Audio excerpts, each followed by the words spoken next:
Hi everyone, this is Malini, member of organization Amicus Legal. So our topic for today is media trial. What is it? है क्या ये media trial? With mixing Hindi and English, I would like to say it's a phrase used to describe the impact of television and newspaper. तो ये एक word है, एक शब्द है जिसमें हम डिस्क्राइब करते हैं कि टेलीविजन और न्यूज़पेपर का कैसे इफेक्ट होता है रेप्यूटेशन पे, एक पर्सन के रेप्यूटेशन पे, एंड एक वाइड स्प्रेड परसेप्शन दिया जाता है regardless of any verdict of court of law. तो क्या ये सही है, क्या ये गलत है? कई बार हाँ, कई बार ना। एक इंसान की हिस्ट्री, ज्योग्राफी सब कुछ खोल के सामने रख दिया जाता है मीडिया ट्रायल पे। तो क्या ये सही है, क्या ये गलत है? आज हम इस टॉपिक पे डिस्कस करेंगे। So we have two beautiful ladies on the panel today, Trishla and Priya. So I would like to introduce a little bit about Priya Gulati. So welcome, Priya Gulati. How are you?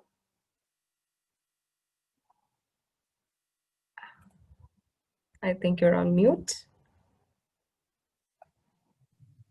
Yeah. Yeah, hi Malini, how are you? Good, good. So a little bit audience, I would like to introduce about Priya. So she's director at Baggett Consulting Group and founder of Tejaswini Success Story and Tejaswini Business. So she started her career almost 20 years back as a journalist and stepped into her own business by working as a freelancer, PR professional, and formed a Baggett Consulting Group, which is a PR advertising and event management company. And in addition to that, in the tough time of COVID, she founded Tejaswini Success Stories and Tejaswini Business Platform for Women. So Trishna, let's give a little clap for her, right? So much. So thank you so much for joining us, Priya. We are glad to join you on the panel. So we have our host Trishla. Trishla is a lawyer, director of Amicus Legal Consultancy, a woman activist, and chief legal coordinator at FICCI Flow Uttarakhand. So let's give a little clap for our host as well. Thank you. All right. So let's start with this. Trishla, so first of all, a little question to you because you're from the legal background.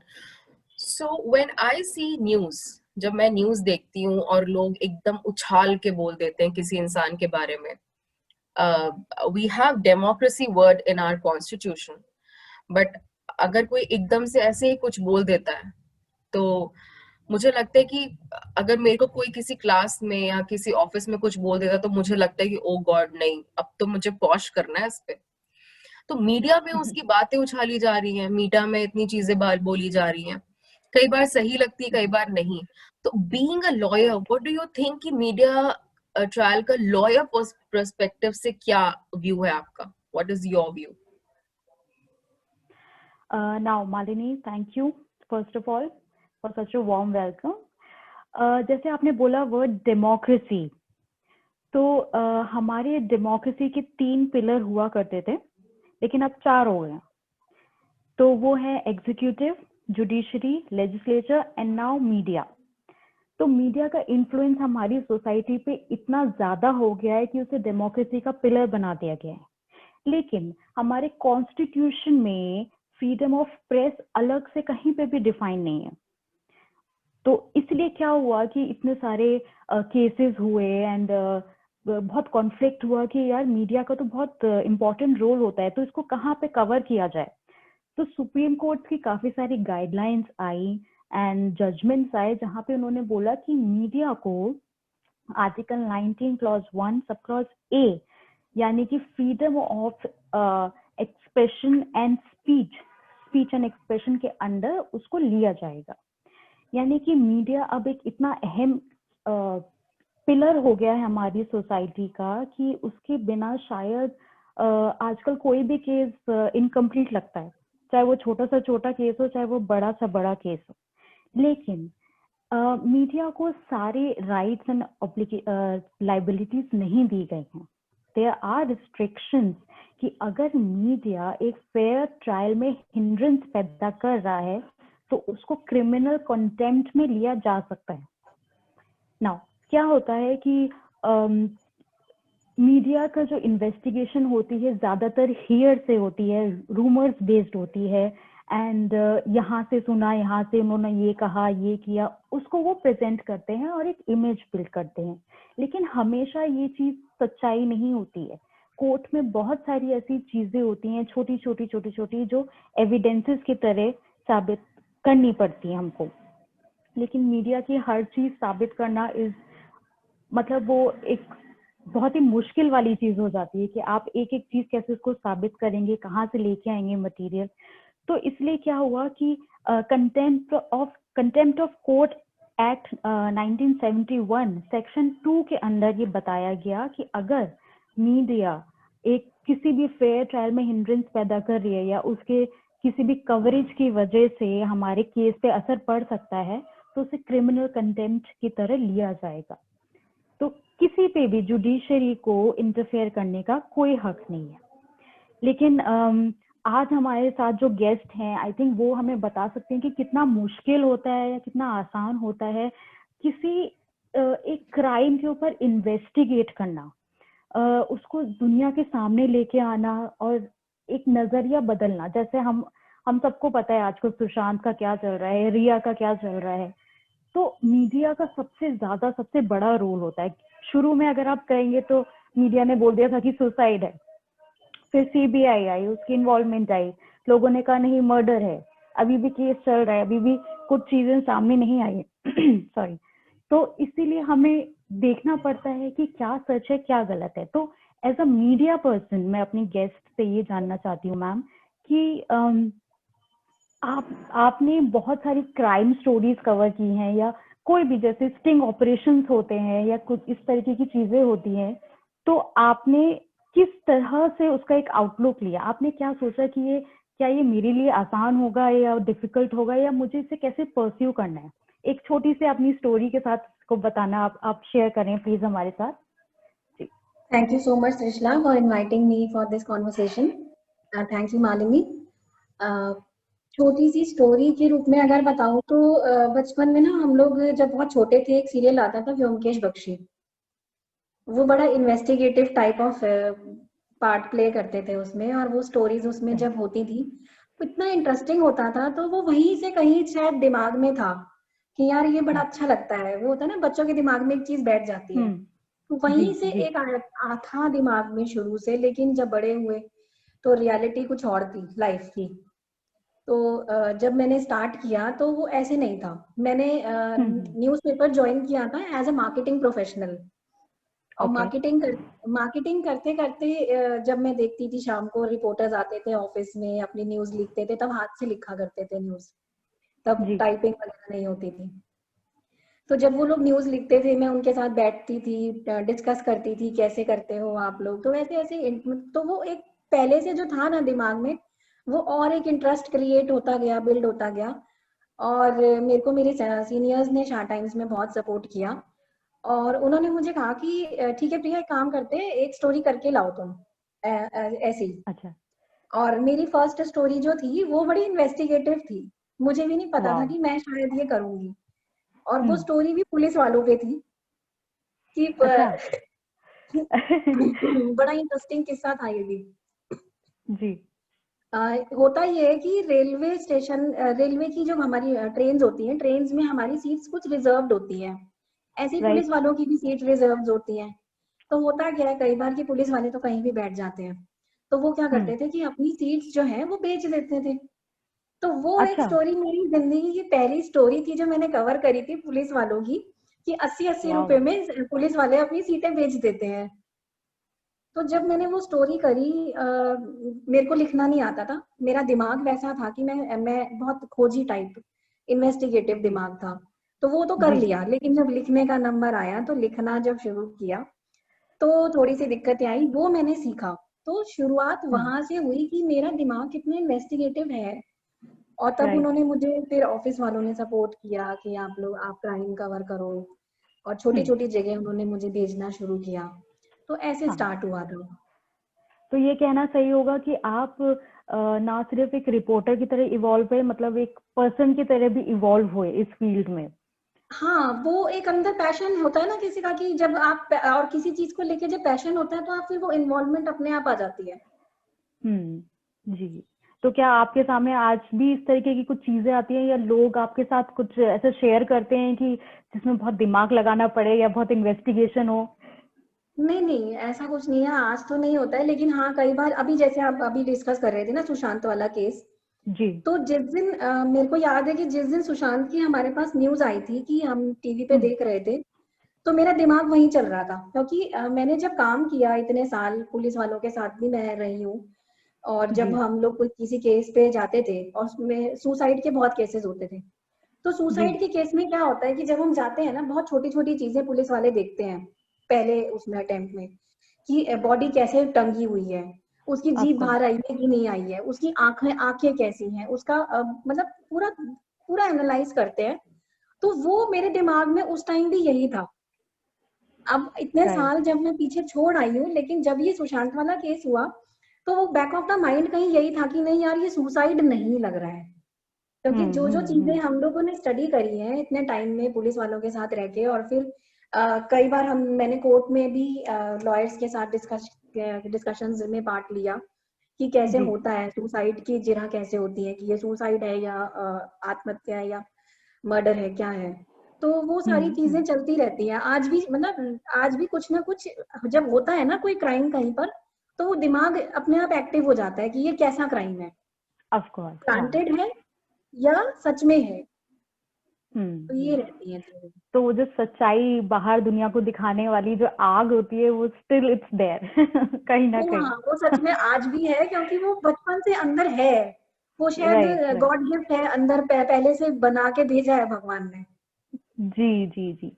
तो प्रिया ma'am, ये बताइए कि मतलब as a women या as a human भी, हमारे सामने इतने सारे चैलेंजेस आते हैं, छोटी छोटी कठिनाइयां आती हैं, हमें स्टॉप किया जाता है, हमें सीरियसली नहीं लिया जाता, और मतलब हम अगर कुछ दिखाना चाहें तो उसको सच नहीं माना जाता है। तो इस तरीके के चैलेंजेस के बारे में आप क्या बोलोगे, या आपके साथ कुछ ऐसा हुआ, आप कुछ शेयर करना चाहें? देखिए मैं ये भी मतलब मेरी जो वो वाली जर्नी रही है ना, जर्नलिज्म वाली, क्राइम क्राइम जर्नलिस्ट वाली, वो बड़ी जी। एक्साइटिंग रही है। उसमें बहुत सारे ओके। किस्से रहे हैं, तो ये भी एक जी। बड़ा एक स्टोरी है इसके पीछे भी, कि जब मैंने क्राइम स्टार्ट किया तो मैं उस टाइम पे लड़कियां एक तो वैसे ही बहुत एक्टिव नहीं थी जर्नलिज्म में। हम लोग मेरे राइट। ख्याल से फील्ड में 2 या 3 जर्नलिस्ट थी, जो फीमेल जर्नलिस्ट जो बहुत एक्टिव थी, हम्म। और ऊपर से हम्म। क्राइम जैसी फील्ड में काम करना, जहाँ पे हम्म। एक टैबू है आज भी कि लड़कियां क्राइम कवर करेंगी, कि वो रात रात को बिल्कुल। क्या वो क्राइम स्पॉट पे जाएंगी और इन्वेस्टिगेट हम्म। करेंगी। आज तो नहीं होता है, हम्म। लेकिन हाँ उस टाइम पे जब सोशल मीडिया इतना एक्टिव नहीं था, हमारे पास कहीं टेलीफोन्स ना भी कहीं नहीं आज भी होता है, कहीं ना कहीं वो लड़कियों के हो लिए सकता है, आज भी लेकिन होता हाँ है। उस टाइम पे, लेकिन आज हम सोशली हम लोग बहुत अवेयर हैं, लेकिन उस ऑफ टाइम पे कोर्स। नहीं थे हम लोग। हमारे हम्म। पास सिर्फ टेलीफोन, हमारे पास फोन भी नहीं होते थे कि हमें जानकारी हम्म। कहाँ से मिलेंगी। तो हम वो बड़ा एक अजीब सा हमारे हमारे अपने स्पॉट्स होते थे, हमारे अपने सूचना देने वाले लोग होते थे, जैसे पान वाले हो हम्म। गए, भिखारी हो गए, जी। या जी। इस टाइप के जो छोटे छोटे काम करने वाले सड़क पे जो लोग रहते हैं ना हमेशा, जी। वो हमारे खबरी होते थे। तब हमारे पास टेलीफोन पे खबरें नहीं आती थी, हम लोग रोज जाके उनसे मिलते थे पूरे दिन में, और उनसे पूछते थे कि आज कुछ ऐसा दिखा आपको, आज कुछ ऐसा हुआ। तो वो हम्म। एक जर्नलिज्म वाला वो चीज थी। और इसमें क्या होता था कि अब जो हमारे खबरी हैं वो भी मेल है, तो वो हम्म। एक फीमेल के साथ ओपन अप होना, राइट। उनके साथ वो इंटरेक्ट करना, और फिर एक ओके। फीमेल के लिए बाकी न्यूज़पेपर्स के मेल जर्नलिस्ट के साथ उनकी ईगो सेटिस्फाई करना, कि यार मैं ये तो एक सबसे ज्यादा जरूरी होता है। हाँ, जी। कि मैं भी एक जी। पत्रकार हूँ। और उसमें पता है कंपटीशन क्या होता था, कि खबर किसके पास सबसे पहले। अगर राइट। मेरे पास कोई न्यूज है, तो वो सामने दूसरे न्यूज़पेपर वाले के न्यूज जर्नलिस्ट को उसकी ईगो हर्ट हो जाती थी, कि यार वो हम्म। एक लड़की होगी, उसको उसके पास है, मेरे पास क्यों नहीं है। तो हम्म। वो सबसे बड़ा स्ट्रगल था उस टाइम पर मेरा, कि ओके। मेरे को पुलिस वालों की ईगो भी सेटिस्फाई करनी है, मुझे जर्नलिस्ट की ईगो भी सेटिस्फाई करनी है, मुझे अपने खबरियों की हम्म। ईगो भी सेटिस्फाई करनी है। और वो मेरे लिए शायद बड़ा उस टाइम पे लगता था यार बड़ा ड्रॉबैक है, कि बीइंग अ वुमन मेरे को ये काम करना पड़ रहा है। तो सबसे बड़ा चैलेंज मेरे पास सारी आदमियों की ईगो सेटिस्फाई करना होता था उस टाइम पे, और उसके तो बाद क्या अपने आप को एक बेहतर जर्नलिस्ट प्रूव करना। इस कॉम्पिटिटिव वर्ल्ड में जहाँ इक्वालिटी शायद सिर्फ एक वर्ड है, आई थिंक वो अभी भी इतना अच्छे से सोसाइटी में नहीं आई है, उस वर्ड टाइम है। का स्ट्रगल, एक्चुअली उस टाइम का आपका स्ट्रगल इतना रहा, तो आपको ये नहीं लगा कि आपको फिर इसी फील्ड में ज्यादा आगे बढ़ना है समथिंग, या आपने सोच लिया था कि नहीं अब बहुत मुश्किलें कुछ ज्यादा ही पैदा हो रही हैं या समथिंग दैट वे, मुझे स्विच करना चाहिए, तो क्या थी वो देखिए, स्टोरी? मैं इस बारे में सिर्फ एक ही बात कहूंगी कि जब एक आदमी को कुछ नहीं मिलता किसी औरत के खिलाफ, तो वो हार के उसको बदनाम करने पे आ जाता है कि कैसे बिल्कुल उसको सही बात, उसका करेक्टर एनालाइज किया जाए। और बिल्कुल सही बात। ये सबसे बड़ा चैलेंज होता है कि आप, मैं उस टाइम सिंगल थी, आज भी सिंगल हूँ वैसे तो, लेकिन ये है कि जैसे हम मैं पुलिस स्टेशन गई हूँ, अब कई बार रात को कोई इंसिडेंट हो गया और मैं जी जा रही जी हूँ, मैं रात को जी। 2 बजे तक भी पुलिस स्टेशन में बैठी हुई हूँ, मेरे को प्रॉब्लम नहीं है, मेरी फैमिली को प्रॉब्लम नहीं है, लेकिन मेरे राइट। को शायद प्रॉब्लम हो जाए या मेरे कॉम्पिटिटर्स को शायद प्रॉब्लम हो जाए। तो वहां पे आपको वहां आ जाता है कि यार ये एक औरत है, रात को इतने बजे तक पुलिस वालों के साथ बैठी हुई है। तो वो एक सबसे बड़ी चीज होती है फिर। और यही एक रीजन था कि शायद मैंने जब अमर उजाला ज्वाइन किया तो मेरा सबसे पहली उनके साथ यही बात थी कि मैं क्राइम कवर नहीं करूंगी, क्योंकि आप हाँ, जितने बड़े न्यूज़पेपर में जाते हो आपका कंपटीशन इतना ज्यादा बढ़ जाता है और आपकी बिल्कुल बिल्कुल। रिस्पॉन्सिबिलिटीज भी बहुत ज्यादा बढ़ जाती हैं। और मैं शायद, मुझे लगा कि मैं अब शायद का इतनी कंफर्टेबली काम नहीं कर पाऊंगी, क्योंकि मैं नहीं वो कंपटीशन आदमियों के साथ हैंडल कर पाऊंगी कि मेरा करेक्टर एनालाइज होने लग जाए कि मैं रात को पुलिस वालों के साथ क्या कर रही हूँ, या मैं फला फला क्राइम स्पॉट पे किसी वकील के साथ क्या कर रही हूँ, या किसी के साथ भी नाम जोड़ हम्म दिया। हम्म तो वो एक सबसे बड़ा हम्म। मेरे साथ चैलेंज रहा कि मेरे को अपना पैशन छोड़ना पड़ा, जो मेरा इन्वेस्टिगेटिव स्टोरीज निकालने वाला काम था। और खाली मैंने क्राइम में काम नहीं किया इन्वेस्टिगेटिव, मैंने बहुत सारी हम्म, ऐसे घोटाले और ऐसे डिपार्टमेंटल इन्वेस्टिगेटिव स्टोरीज मैंने और भी बहुत करी है। लेकिन वहां पे जी। वही है, सबसे बड़ा चैलेंज आपको वही आता है कि जब आप इन्वेस्टिगेशन में घुसते हो तो आप एक औरत हो, हम्म आपके हम्म। खिलाफ सबसे बड़ा हथियार है आपको बदनाम कर दिया जाए। राइट। तो ऐसा आपका कोई इंसिडेंट हुआ हो, या ऐसा अभी तक की आपकी जो सबसे फेवरेट स्टोरी रही हो, आप शेयर करना चाहेंगे कि जिसमें बहुत ज्यादा मेरी इन्वॉल्वमेंट या समथिंग दैट वे? मेरी मेरी जी। सबसे फेवरेट स्टोरी जो रही है, मुझे याद है, अगर आप जानते हो, अगर आपने नाम सुना हो, एक बड़े फेमस क्रिमिनल हुए हैं शेर सिंह राणा। अच्छा, अभी इतना तो मुझे याद नहीं है। जी आप तो तब बहुत छोटे रहे होगे, जी। लेकिन शेर सिंह राणा जो है एक काफी बड़े क्रिमिनल रहे हैं। और मुझे याद है कि वो रुड़की जेल में बंद थे। अच्छा। रुड़की की जेल से वो फरार हुए वहां से, और हमें हम्म। यहाँ पर न्यूज मिली कि रुड़की की जेल से शेर सिंह राणा फरार हो गया है। अच्छा। और मुझे याद है कि दोपहर के 1:30 बज रहे थे, और मैं यहाँ से, मेरे एक जर्नलिस्ट को जर्नलिस्ट थे किसी और न्यूज चैनल से, मैंने उनको फोन किया और मैंने कहा मुझे जाना है। मतलब ओके। मेरा कोई आउट ऑफ द वे, मेरा कोई लेना देना नहीं था कि वो रुड़की में ठीक इंसिडेंट है, हो रहा है, देहरादून कवर करना ठीक है, है। But I was so excited कि यार एक नई चीज मिलेगी मुझे करने को। और मैं हाँ जी, हाँ जी। हम लोग 1-1:30 बजे यहाँ से निकले हैं मोटरसाइकिल पे रुड़की, कि शेर सिंह राणा जी। वहां फरार हुआ है। और मुझे याद है कि मैंने वहां से लाइव रिपोर्टिंग की, फोन पे बता रही हूँ कि यहाँ पे ये माहौल है, यहाँ पे ये चीजें टूटी हुई हैं, ऐसा है वैसा है, सारी रिपोर्टिंग मैंने फोन पे करी। Although I was not associated with a very big brand newspaper, of course. छोटे राइट। से न्यूज़पेपर में मैं काम करती थी, लेकिन वो जो मेरा काम करने का पैशन था वो हमेशा मेरा वही रहा कि मैं किसी बहुत बड़े अखबार के साथ काम कर रही हूँ और मुझे जी वैसे ही रिपोर्टिंग करनी है, कि जी। मेरे पास सबसे पहले न्यूज होनी चाहिए। I was the only lady और या फिर ओनली पर्सन फ्रॉम देहरादून जो वहां पे जाके रिपोर्टिंग कर रही थी। तो वो एक बड़ा वाह। इंटरेस्टिंग इंसिडेंट था मेरे लिए। फिर एक इंसिडेंट हुआ था, मुझे याद है, 4 मर्डर केस था एक, ये हुआ था आपका लक्की बाग चौकी के उसमें आता है, रेलवे अच्छा। स्टेशन के पास ही। और ओके तब ओके। भी मैं नई नई थी उस टाइम पे, और मुझे याद है कि कोई हम्म। त्योहार उस टाइम पे कोई त्योहार का सीजन था और वो पूरी फैमिली की डेड बॉडीज बोरे में बंद मिली थी। चारों को अलग अलग मार के और बोरे में बंद करके उन्हें रख दिया गया था घर में। और वो अच्छा। इंसिडेंट जब मैंने देखा तो वो एक बड़ा इंटरेस्टिंग था वो भी, कि उस टाइम पे वहां पे स्पॉट करना। और डेड बॉडीज के साथ में घर वालों को भी बड़ा होता था कि यार तुम डेड बॉडीज के साथ घूमते रहते हो पूरा दिन, ऐसे लोगों के साथ रहते हो, लड़की हो कहीं कुछ हो जाएगा तो क्या होगा। क्योंकि आज भी हमारा जो है ना कि भूत प्रेत वाली चीजें वो होती हैं, तो कि नहीं नहीं ऐसी जी। जगह मत जाया करो। और लेकिन अब वो ये कि मैं घर में भी बिना बताए जाती थी उस टाइम पे कि यार मैंने आज ऐसा कोई केस में मैं इन्वॉल्व थी।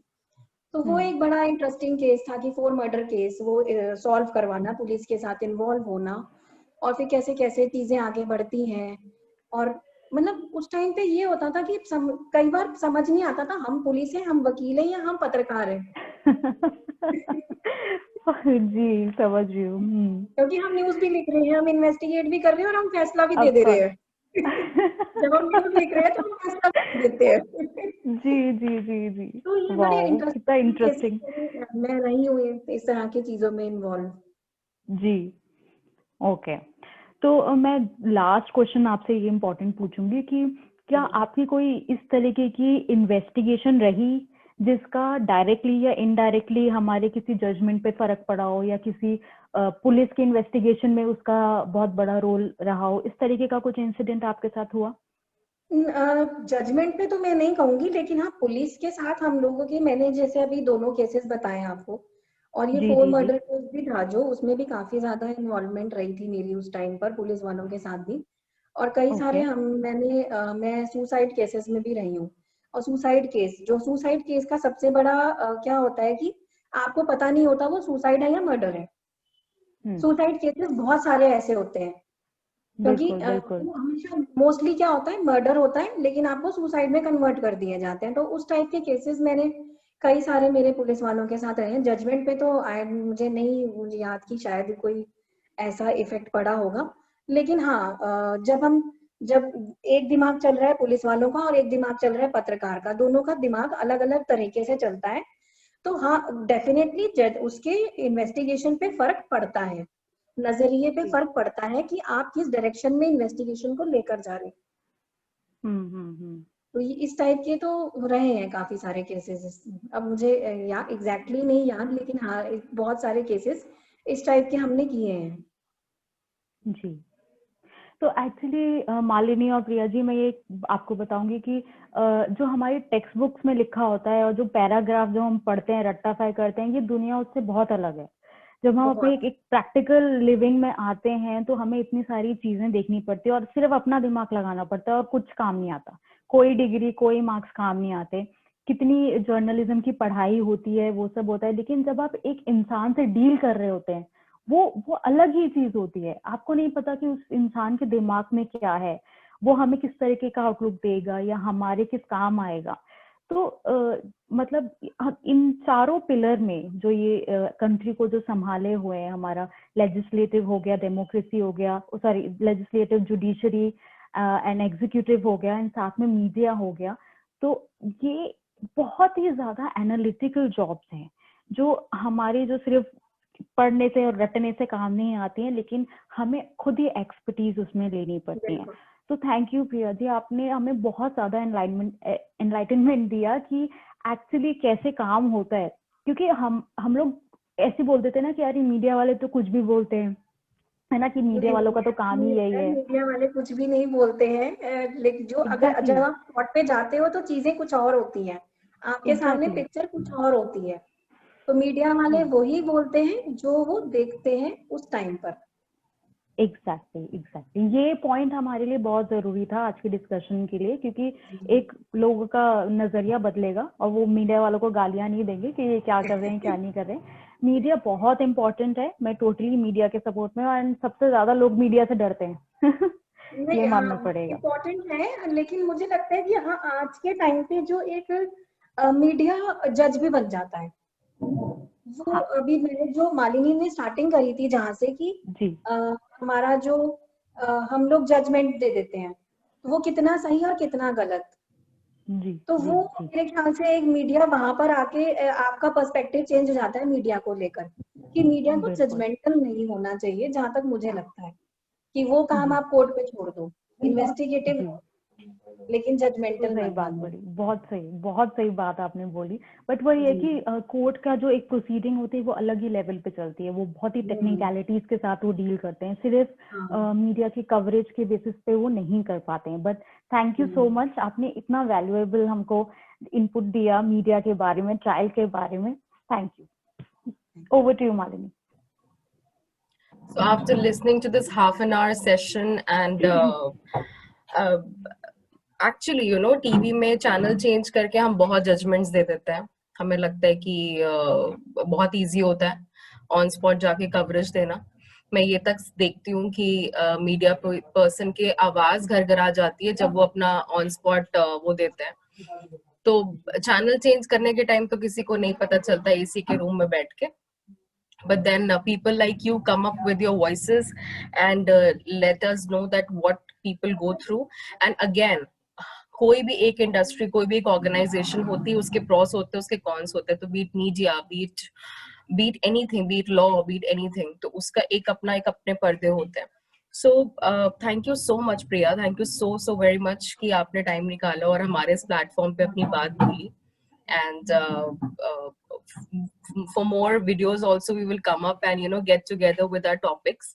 And Trishla, it was a really nice session I suppose, और हमें ऐसे आगे भी करना चाहिए क्योंकि it's very very of important course. To aware. I think लोगों को अवेयर करने से ये होता है कि हमें I think me as a host, you as a person and Priya, हमें हमारी नॉलेजेस इतनी एक्सचेंज होती है, हमें ग्राउंड लेवल पे चीजें नहीं पता लगती।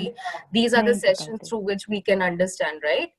So thank you so much Priya and Trishla for but this lovely Malini, video. I'd like to add कि प्रिया जैसे जो इतने एडुकेटेड एंड इतने जो एक्सपर्टाइज्ड व्यूअर्स होते हैं, हमें वो मिलना मुश्किल हो जाते हैं कि कौन हमसे एक्सचेंज करेगा नॉलेज एंड ऑल। तो हम वी आर ब्लेस्ड कि वो हमारे साथ आई, हमें अपना टाइम दिया, so we were really blessed. Thank you so much. Right. Right. Thank you so much Priya. Thanks Trishla. So let's end our video here.